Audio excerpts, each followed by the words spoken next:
समास 8 सद्विद्या निरूपण. समाजातील आदर्श माणूस कसा असतो, त्याच्याजवळ कोणते गुण असतात ते येथे दाखवलं आहे. सहसा 2 गुण एकत्र नांदताना दिसत नाहीत. येथे मात्र अशा कितीतरी गुणांच्या जोड्या आढळतात. उदाहरणार्थ महापंडित आणि विरक्त किंवा शूर आणि विवेक. ह्याचे वैशिष्ट्य असे की ह्या सद्गुणांचा विचार केला असता ते आपल्याही ठिकाणी येऊ शकतात. ऐकूया तर.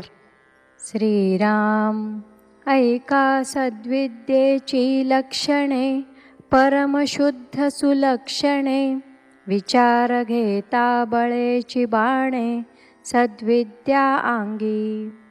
सद्विद्येचा जो पुरुष, तो उत्तम लक्षणी विशेष. त्याचे गुण ऐकता संतोष, परम वाटे. भाविक सात्विक प्रेमळ, शांती क्षमा दयाशीळ. लीन तत्पर केवळ, अमृतवचनी. परमसुंदर आणि चतुर, परमसबळ आणि धीर. परमसंपन्न आणि उदार, अतिशयेसी.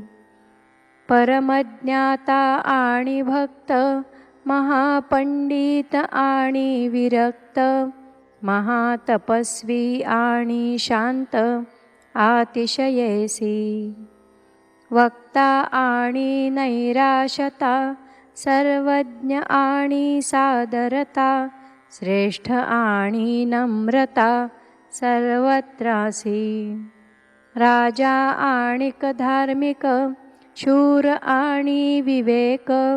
तारुण्य आणि नेमक, अतिशयेसी. तत्वज्ञ आणि उदासीन, बहुश्रुत आणि सज्जन. मंत्री आणि सगुण, नीतिवंत. गोडी आवडी परमार्थ प्रीती, सन्मार्ग सत्क्रिया धारणा धृती.